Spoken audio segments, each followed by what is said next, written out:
Limmy's World of Glasgow. Xander. I went up to that Glasgow tower, you know, the one next to the science centre.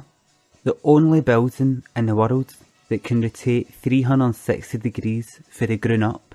Offers spectacular views of Glasgow, it says. What interested me though, is that quite a lot of people were getting stuck up there in the lifts. Stuck up there for hours. So I thought, that could be interesting. So I headed there, got my ticket, went up to it. The place was dead. There was a guy outside. I says, is this it? He says, that's you can go up right now. I says, is there anybody up there just now? He says, no, there's nobody up there, son. I says, are you going up? He says, no, I don't go up. I says, so this is it, I'll be going in here myself and that's it. He says, aye, that's a good thing though, isn't it? I says, aye, it's a good thing. So I went in, I'd paid the money, it was too late to back out. I went up the lift, I got to the top, looked out, and it was shite. You could get the same view for 1,001 places in Glasgow. So there I was, looking out to the south side of Glasgow, and I could just see for miles. I could see all the way down to the Kennyhead Flats. The Kennyhead Flats next to Canwadrick, next to Ardenne and Darnley. And it reminded me of where it all started, because I'm a Canwadrick boy, born and raised. The first experiences, the experimentation with the other boys, the underage drinking, the inhibitions down, the secret kisses, the things that go bump in the night. I started getting a wee bit turned on. A wee semi was just starting to appear and I just thought, right, I looked around. I've got this place to myself. I'm bored. No cameras. Fuck it. I got the cock out and I started having a wee word with myself. But just as I was getting started, the tower starts revolving around. Starting to revolve round in a clockwise direction, so I was starting to head for the south to face the west. And as the tower started turning to the west, so did my thoughts. Cause it was when I was a student, hanging about the West End, all the haunts, your Byres Road, your Great Western Road, that I was starting to find more like-minded people, gay people, just like me, gay men, finding each other, sharing stories, the good times, the bad times. It was good back then, I had a lot of fun. It was also when I came out. But as the tower kept turning for the west to face the city centre in the north, so did my thoughts. Because there came a point where I wanted to turn away for the poofy West Ends. I didn't like mixing with gays. I didn't feel attracted to other gay men. And it was when I was up the north, I started having chance encounters with some of the businessmen who had the hooses up in the Mulgai and Bearsden. The right posh folk, the grey-haired businessmen with their wives and ex-wives and 20 wains, picking me up as a boy.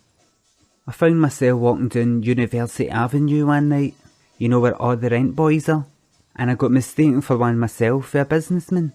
A guy who I later found out once I got chatting to him. He had a wife and wains, but this is his wee thing in his sides. And the next half hour I spent with him in that motor opened my eyes to the pleasures of a sexual encounter with a straight man. There's a danger and excitement. You're special to them. You're new to them and you're fresh to them. They put the effort in. I also got reminded of the Red Road Court flats up in the north. I was working up there helping asylum seekers, and after them you get a strange mix of their disgust for gaydom, but also how they're all into it because of that. They've got more venom in them, more passion. To them, you're a guilty pleasure, and I know it's no one they're going to get very often. So see, when they get it, they go for it in a seriously big way. The tower started turning towards the east. The rugged, rough, angry east. Your Brigton, your Duke Street, your Denniston, your Portkeed, your Barras. And it reminded me of the time I went into a Celtic pub after Celtic had just got humped for Rangers, with a Rangers top in my pocket, hidden away. I went into the toilet, into the cubicle, and I changed into this Rangers top. all deliberate. I waited until I heard a lone voice in the toilet, some drunk guy rough, saying, "Orange bastards, fuck the Queen," and I unlocked the door and let him see me in my full glory, wearing nothing but a pair of blue Adidas and a Rangers top, and my arse propped high in the air.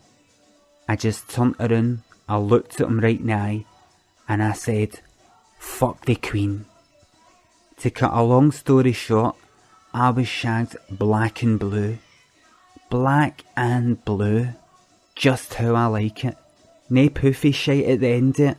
Nae, "Will I see you again? I like you. I love you." None of that fucking rubbish. Rough and ready sex, nae questions asked. Without even thinking about it, I'd picked up the pace to a fury wank. Really jackhammering. Bent air like a big issue vendor, pounding away at myself.